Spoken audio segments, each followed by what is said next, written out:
Le chef de l'État a exprimé aujourd'hui sur sa page, sur un des réseaux sociaux, sa page officielle, sa satisfaction de la médiation égypto-qatari américaine qui a permis de parvenir à un accord sur la mise en œuvre d'une trêve humanitaire provisoire de 4 jours dans la bande de Gaza. Pour nous donner plus d'éclaircissements, nous avons le plaisir d'avoir en ligne son Excellence, Monsieur l'ambassadeur Hissène Haridi, l'ex-adjoint du ministre des Affaires étrangères. Excellence, Monsieur l'ambassadeur, bonjour et bienvenue avec nous. Bonjour Madame. Monsieur l'ambassadeur, déjà c'est un progrès provisoire entre guillemets réalisé grâce à la médiation entre l'Égypte, le Qatar et les États-Unis de manière à parvenir à une trêve de 4 jours et la libération de 50 otages. On aimerait en savoir plus sur cette démarche. Certainement, comme vous venez de le dire, c'est un progrès, entre guillemets, vu la tragédie que vit le peuple palestinien dans la bande de Gaza. C'est la première trêve depuis le 7 octobre dernier qui entrerait en vigueur dans les 2 prochains jours.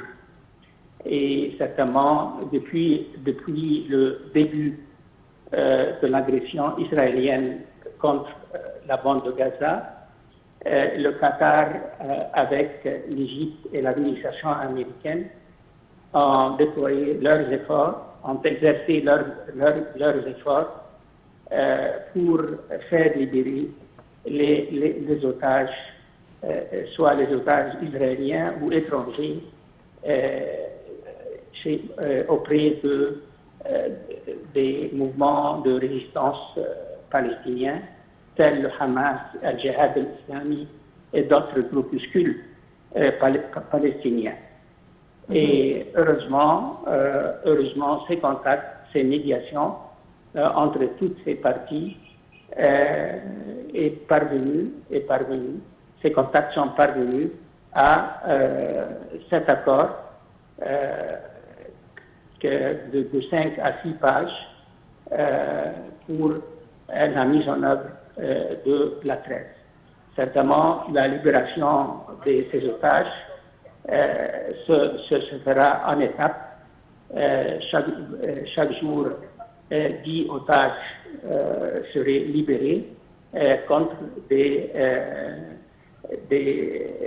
prisonnières palestiniennes dans les prisons israéliennes. Alors, certainement, on aimerait que cet accord rentre en vigueur et espérant qu'une fois réussi, d'autres accords de trêve vont être adoptés par le Hamas et l'armée israélienne. Mm-hmm. Mais sur un autre plan, le Caire intensifie ses efforts de manière à parvenir à une cessation de cette attaque et de trouver une solution, une issue, alors qu'il y a des déclarations avancées par le côté israélien comme quoi, suite à cette trêve de 4 jours, nous allons reprendre avec force. Apparemment, les deux objectifs sont complètement différents.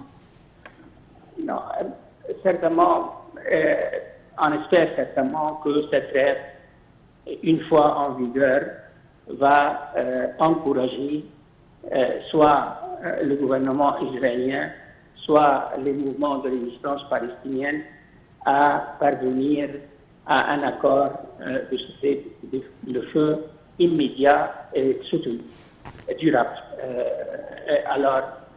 Mais je pense que le gouvernement israélien, et plus particulièrement le Premier ministre M. Netanyahu, voudrait certainement la libération de tous les otages, et une fois ça se fait, peut-être ils vont adopter un autre point de vue et vont évaluer la situation, et sous les pressions américaines et occidentales, ce gouvernement de l'extrême droite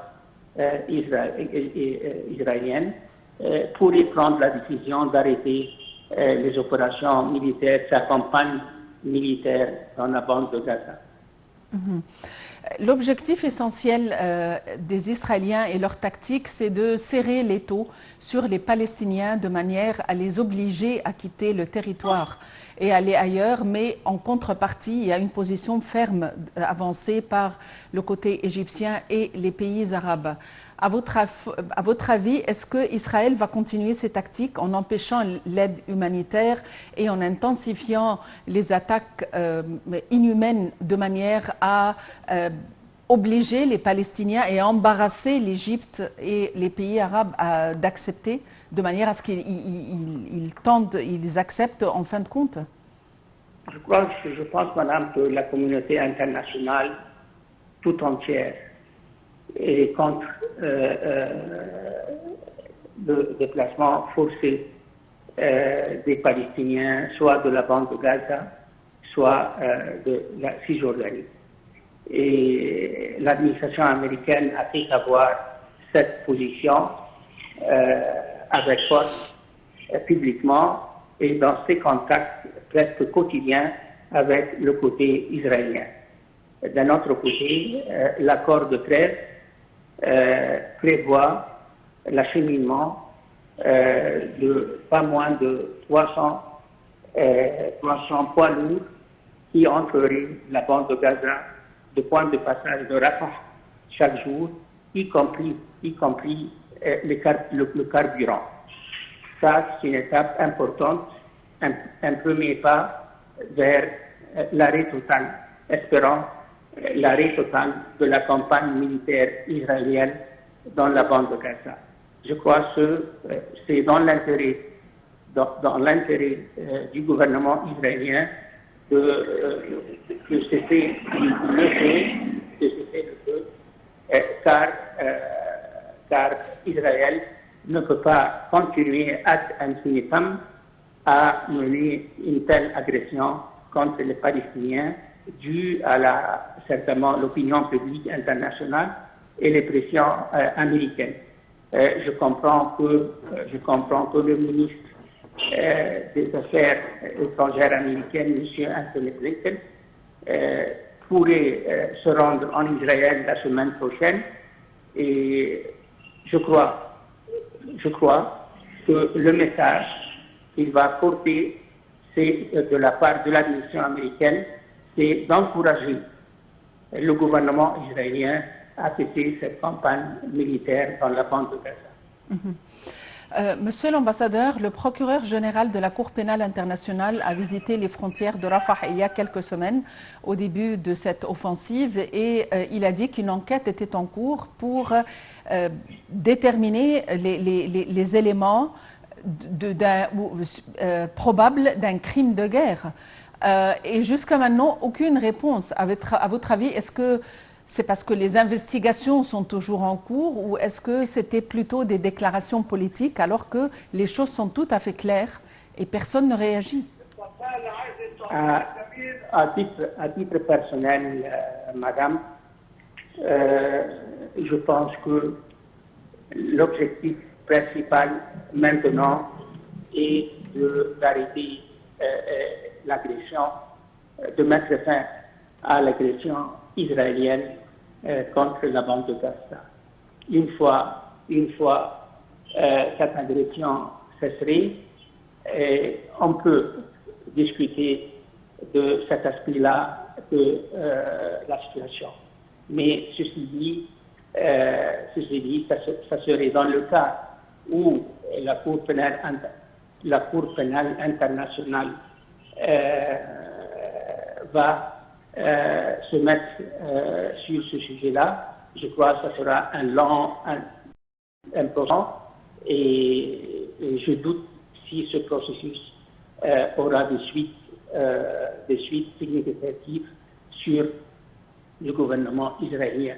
Certainement, nous sommes tous d'accord qu'Israël a commis des crimes de guerre dans cette agression comme dans des précédentes agressions, soit en Cisjordanie, soit dans la bande de Gaza, car la campagne militaire israélienne actuelle, c'est la 5e guerre menée par les Israéliens contre la bande de Gaza depuis 2008-2009. Alors, moi, personnellement, j'espère que la priorité absolue maintenant soit de parvenir à un cessez-le-feu immédiat et durable dans la bande de Gaza. Excellence, Monsieur l'ambassadeur Hissène Haridi, vous êtes l'ex-adjoint du ministre des Affaires étrangères. Merci pour votre intervention.